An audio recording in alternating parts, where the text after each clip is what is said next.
This is Eric Savitz with Forbes. I'm in Santa Monica today, where Amazon announced a whole slate of new Kindles, e-readers, and tablets. I'm here with Larry Magid, Forbes contributor. Welcome, Larry. We saw a lot of new products today. Let's walk through what we heard. Well, it started with, what, a $69 Kindle. They repriced it to from $79 to $69. They announced a new e-book reader, which is called the Paperwhite. Paperwhite, very nice. Which has a nice white background, unlike the gray background on the original Kindle. You could read this on the beach, and you could also read it in bed in a dark room. There's a new version of the original Fire, which was $199. Now it's $159. Right. The big news today was Kindle Fire HD, right. Which now comes in 3 flavors. Right. So we've got a 7-inch version, which is basically the size of the original Kindle Fire, the size of the Nexus 7 for the Google, and the super big 8.9-inch, which is really the where you see Amazon going after the iPad market there. And then in particular, you see a new super duper version priced at the top of the range, $499, 8.9-inch screen, full-fledged tablet running Android 4.0 ice cream sandwich version of that anyway. It looked really good, really fast.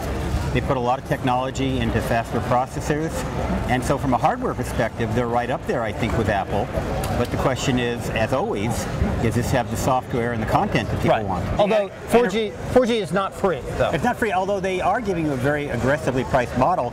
Sort of. You get 250 megabytes a month for $50 a year, but 250 megabytes is not enough to watch one movie. And the question I haven't gotten an answer to yet is whether or not Amazon is going to comp their own content. I don't think so. But what's also interesting about these products is just as Apple is reportedly about to release its own 7-inch or 8-inch tablet, or 7.8-inch, whatever. Mini. The iPad Mini. Here Amazon goes and puts out a large, full-size tablet. So obviously they were looking at Apple's products and thinking, maybe we ought to do this, while Apple was looking at their products.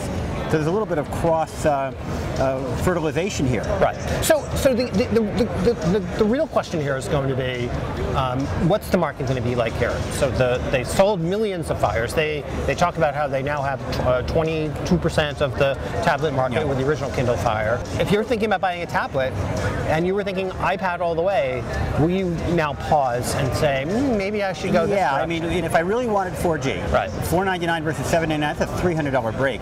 I would buy the 7-inch Wi-Fi for a couple of reasons. Number one, I like 7-inch form factor. I like to be able to put it in my pocket. I like the portability of it. I like it when I'm at the gym. It fits nicely in the exercycle.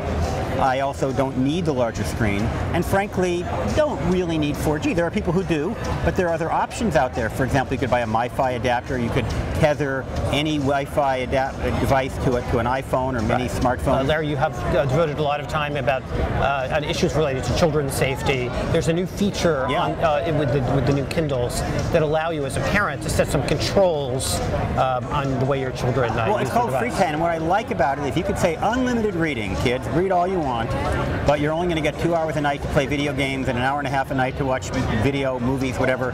So it gives you more granular control.